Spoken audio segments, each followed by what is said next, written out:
Bonjour à tous, au sommaire, première apparition du Volkswagen T-Cross. Volvo lance encore une nouvelle marque, la Tesla Model 3 à Goodwood, et enfin la Cupra e-Racer en piste.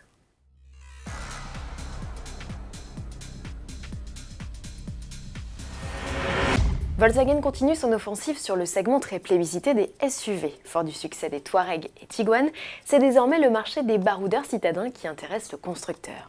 Depuis 2017, il vise les chics Audi Q2 et Mini Countryman avec son T-Roc. À l'automne 2018, le T-Cross, son petit frère, s'attaquera au Renault Captur et Peugeot 2008. Les détails sur ce nouveau venu sont encore succincts, néanmoins les nouvelles photos et vidéos teaser publiées par le constructeur permettent de se faire une idée un peu plus précise de son look. On apprend aussi que le T-Cross mesurera 4,10 m, soit 5 cm de plus que la Polo avec qui il partage sa plateforme. Il profitera en outre d'une banquette coulissante et d'aides à la conduite diverses, freinage automatique d'urgence notamment. En plus d'emprunter à la citadine son cockpit numérique, il lui volera également ses motorisations.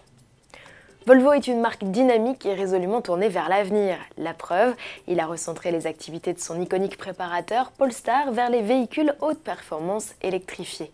Il a également choisi d'abandonner le diesel sur certains modèles, notamment la S60.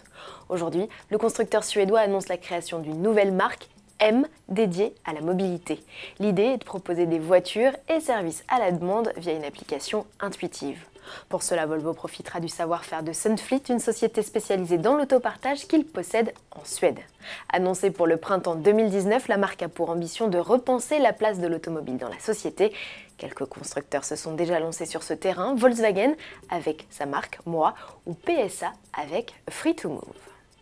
Tesla crée la surprise à Goodwood en Angleterre. Dans le cadre du Festival of Speed du 12 au 15 juillet prochain, le constructeur a choisi de présenter sa petite dernière, la Model 3.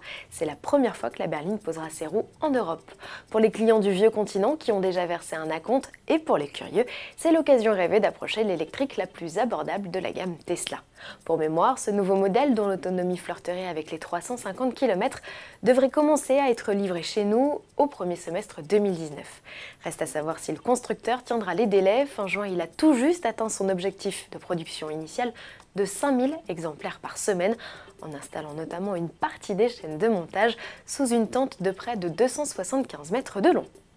Électrique toujours, mais d'un autre genre, celle-ci est ultra sportive et s'apprête à participer à un championnat inédit, le ITCR. Il s'agit d'un championnat de voitures de tourisme dédié aux modèles à batterie. Celle qui équipe la e-Racer d'ailleurs développe autant d'énergie que 9000 smartphones réunis. Développée par Cupra, la division sportive de Seat, cette Leon Bodybuildé vient de réaliser ses premiers tours d'Euro à Zagreb, en Croatie. Un déverminage indispensable avant de s'attaquer aux essais performance. La e-Racer embarque 4 moteurs, puissance disponible jusqu'à 680 chevaux, une cavalerie équivalente au concept Volkswagen ID.R. En réalité, en course, le bolide n'en utilisera qu'autour de 400. Bien suffisant, sachant que la répartition des watts se fera sur les seules roues arrière. À demain.